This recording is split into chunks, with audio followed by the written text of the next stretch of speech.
అధికారం వచ్చేదాకా ఒకటి, కానీ అధికారం వచ్చినాకనే మరో టాస్క్ ఉంటుంది.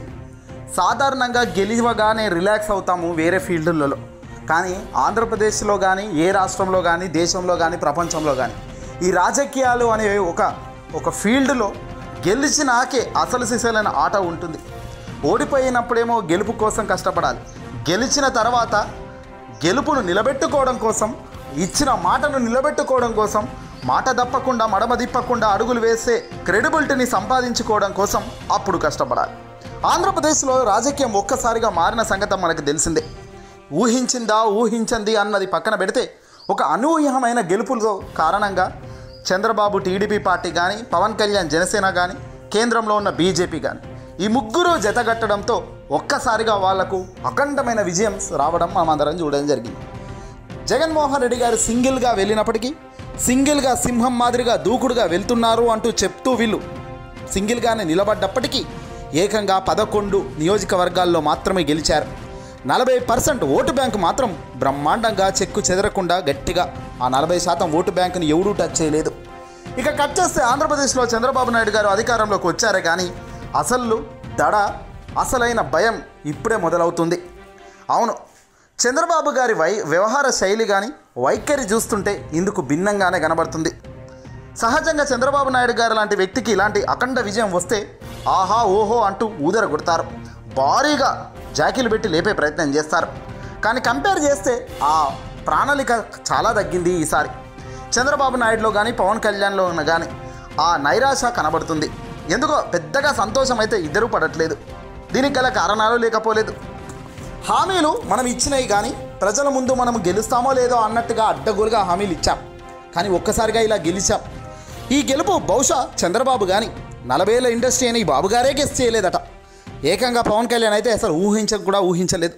ఏదో ఎమ్మెల్యేగా గెలిస్తే చాలు, జగన్కు గట్టిగా మాట్లాడవచ్చు, అసెంబ్లీలో జగన్ దగ్గర ఎదురుగా నిలబడవచ్చు, నేను కూడా గెలిచాను అన్నట్టుగా పేరుంటుంది అనుకున్న పవన్కు ఊహించకుండా ఆయన గెలవడం అయితేనేమి, ఆయన డిప్యూటీ సీఎంగా ఈరోజు ఏకంగా క్యాబినెట్లో ఉండడం అయితేనేమి, ఇదంతా కూడా ఆయన భగవంతుడు వాళ్ళకి ఇచ్చిన ఒక గొప్ప వరం, అదృష్టం అని చెప్పవచ్చు. సరే, ఇప్పుడు దీన్ని నిలబెట్టుకోవడం ఎలా? ఇక్కడే ఉంది అసలు సిసలైన చిక్కు. చంద్రబాబు నాయుడు గారు ఇటీవల రాష్ట్ర ముఖ్యమంత్రిగా తాను ప్రమాణ స్వీకారం చేసిన మరుక్షణమే హుటాహుటిన ఆయన పోలవరం వెళ్ళాడు. హుటాహుటిన ఆయన అమరావతి ఏంటి అంటూ గోడలు ఏమయ్యాయి నేను కట్టినాయి అంటూ కూడా అక్కడ తిరిగాడు. కానీ ఈ 2 ప్రాంతాల్లో కూడా తాను ప్రెస్ మీట్ పెట్టి మాట్లాడిన అంశాలు కానీ, తాను చెప్పిన విధానం కానీ చూస్తే మాత్రం ఆశ్చర్యం కలుగుతుంది. పోలవరం వైఎస్ జగన్ హయాంలో ఏ మేరకు అభివృద్ధి అయ్యింది, వైసీపీ పార్టీకి సంబంధించిన సోషల్ మీడియా అకౌంట్లో ఫోటోలను రిలీజ్ చేశారు. 2019 నుంచి 2024 దాకా పోలవరం ఏ మాదిరిగా మేము చేశామో గూగుల్ ఇచ్చిన ఫోటోలు చూడండి అంటూ వాళ్ళు ఏకంగా ఒక ఫోటోను బయటపెట్టారు. ఇక 2019కి ముందు ఎలా ఉండేదో కూడా వాళ్ళు బయటపెట్టారు. ఇక్కడ ప్రజానికం కూడా చాలా ఆసక్తిగా ఎదురు చూస్తుంది ఎవరేంటి అనేది కూడా నిజానికి. ఎందుకంటే బ్రహ్మాండమైన గెలిపించినప్పుడు ఖచ్చితంగా ప్రజలు కూడా ప్రతిదీ అబ్జర్వ్ చేస్తుంటారు.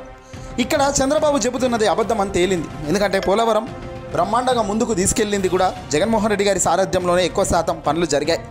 సరే, చంద్రబాబు నాయుడు గారి హయాంలో కూడా అప్పుడు 2014 నుంచి కూడా ఇది కాస్తో కూస్తో అడుగులు ముందుకు పడిందేమో, కానీ ఎక్కువ శాతం అయితే పూర్తిగా ఏటీఎం మాదిరిగా డబ్బులు దొబ్బుక తిన్నారు అని స్వయంగా ఇప్పుడు పొత్తులో భాగంగా ఉన్న మోదీ సర్కారే ఆనాడు విమర్శించింది. ఇది మనం అనట్లేదు. దేశ ప్రధాని నరేంద్ర మోదీ అన్నారు, ఏటీఎంలా వాడుకుంటున్నాడు చంద్రబాబు పోలవరం నుంచి డబ్బులు అని. మరి అలాంటి వ్యక్తితోనే జతగట్టి రాజకీయ లబ్ధి కోసం అడుగులు వేస్తున్నది ఇప్పుడు మాత్రం వాళ్ళంతా మంచి వాళ్ళు, వాళ్ళంతా గొప్ప వాళ్ళు అనాలి, తప్పదు. ఇక చంద్రబాబు నాయుడు గుండెల్లో ఎందుకు ఈ దడ అంటే, ఆంధ్రప్రదేశ్లో పోలవరం, అమరావతి ఈ రెండింటిలో ఎక్కడ డబ్బులు పెట్టినా గడిచే 5 ఏళ్లలో మాత్రం వాటి రిజల్ట్స్ ఉండవు అన్నది ఆయనకు నిర్మోహమాటంగా తెలిసింది. అమరావతిలో అసలు ఎంత డబ్బు పెట్టినా ఒక ఆవిరి మాదిరిగా ఖర్చు అవుతాయి తప్ప ఇంప్రూవ్మెంట్ అనేది లేదు. ఎందుకయ్యా ఇంప్రూవ్మెంట్ లేదు, ఎందుకు అమరావతిని చేయలేమంటే, సామాన్యుడికి ఎంతసేపు గోడలు కనబడాలి, చకాచక పనులు కనబడాలి సామాన్యుడికి, అంతేగాని దాని వెనకాల ఉన్న ఆట కనబడేది.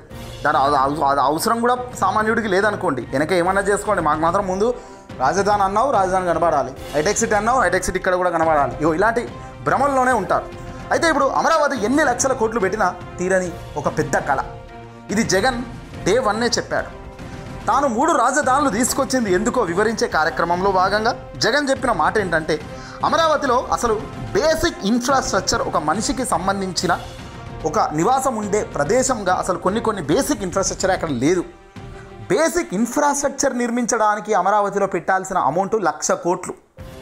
5 ఏళ్లకు 1,00,000 కోట్లు పెడితే మరొచ్చే 5 ఏళ్లకు ఆ 1,00,000 కోట్లు కాస్త 2 లక్షలు 3 లక్షలు అవుతాయి. ఎందుకంటే గ్రాడ్యువల్గా సంవత్సరం అన్ని ఖర్చులు పెరుగుతూనే ఉంటాయి, మెటీరియల్ కాస్టులు పెరుగుతుంటాయి, లేబర్ కాస్టులు పెరుగుతుంటాయి, ఆర్థికంగా మాత్రం భారం పెరుగుతుంటుంది తప్ప తగ్గదు. కావున అమరావతి రాజధానిగా ఏ హైదరాబాద్ లాగా అమరావతిని చేయాలన్నా, ఏ విశాఖపట్నం లాగా అమరావతిని చేయాలన్నా, ఏ బెంగళూరు ఏ చెన్నైయో లాగా అమరావతిని మనం తీర్చిదిద్దాలంటే అదేదో 5 సంవత్సరాలు 10 సంవత్సరాలు కాదు, దాదాపు 25 నుంచి 30-40 సంవత్సరాలు టైం పడుతుంది. ఈరోజు హైదరాబాద్ అన్నది ఏదో 5-10 ఏళ్లలో బాగుపడ్డది కాదు. దశాబ్దాలు ఏలినారు. ఎంతోమంది ముఖ్యమంత్రులు అయ్యారు. ఎంతోమంది పాస్ట్ ముఖ్యమంత్రులు అందరూ, గత ముఖ్యమంత్రులు అందరూ చనిపోయారు. ఎంతోమంది ముఖ్యమంత్రులు ఎన్నో లక్షల కోట్లు ఇక్కడ పెట్టుకుంటూ వస్తుంటే ఈ పొద్దుకు తదనంతరం అది ఒక పెద్ద విశ్వనగరంగా వ్యాప్తి చెందింది. అంతేగాని ఏ చంద్రబాబు నాయుడు వచ్చి స్కెచ్ గీసిందా 5 ఏళ్లలో కానీ 10 ఏళ్లలో కానీ అది కాలేదు. ఆ సత్యం ప్రజలు గ్రహించగలగాలి. ఏంటంటే ఎంతసేపు వాళ్ళు మాట్లాడే ఒక తప్పుడు సమాచారం, తప్పుడు మార్గంలో వాళ్ళు ఇచ్చే ఒక దుష్ప్రచారాన్ని తీసుకొని దాన్నే నిజం అనుకుంటే మాత్రం బుక్క బొర్ల పడడం ఖాయం. ఇక్కడ జగన్ ముందుగా అందుకే అదే చెప్పారు. ఆల్రెడీ విశాఖపట్నం మనకు చాలా అభివృద్ధి చెందుతుంది. ఆంధ్రప్రదేశ్లో విశాఖపట్నం ఇప్పుడు నెంబర్ 1. మనకు అసలు ఆర్థికంగా డబ్బులు ఎక్కువ వచ్చేది కూడా ఇక్కడ నుంచే. ఆంధ్రప్రదేశ్కు ఇది క్యాపిటల్, ఇదే ఇండైరెక్ట్గా క్యాపిటల్గా ఇదే ఉంది. కాబట్టి దీన్ని లెజిస్లేటివ్ క్యాపిటల్గా దీన్ని తీసుకొస్తాను. తద్వారా బ్రహ్మాండంగా 3 రాజధానుల ప్రతిపాదన తెచ్చింది. ఇందుకే అమరావతి రాజధానిగానే చేస్తాము. కాకపోతే ఇక్కడ ఏమేమైతే పర్మనెంట్గా నివాసం ఉండే అసెంబ్లీ కానీ ఇట్లాంటి గవర్నమెంట్కి సంబంధించిన కొన్ని ఆఫీసులు పెద్ద పర్మనెంట్గా ఇక్కడ పెట్టడం జరుగుతుంది. తద్వారా సీఎం అనేవాడు అసెంబ్లీకి కానీ ఇతర కార్యక్రమాలకు కానీ వీడికి రావాల్సిందే. గెస్ట్ హౌస్లు కానీ బ్రహ్మాండంగా ప్రభుత్వం తక్కువ డబ్బుతో మంచిగా విలాసవంతమైన భవనాలను ఇక్కడ నిర్మించి తద్వారా దీనికి ఒక రాజధాని అనే క్రెడిబిలిటీ దీనికి ఇస్తూ కర్నూలును న్యాయ రాజధాని చేద్దాం. అలాగే విశాఖపట్నంను లెజిస్లేటివ్గా చేద్దాం.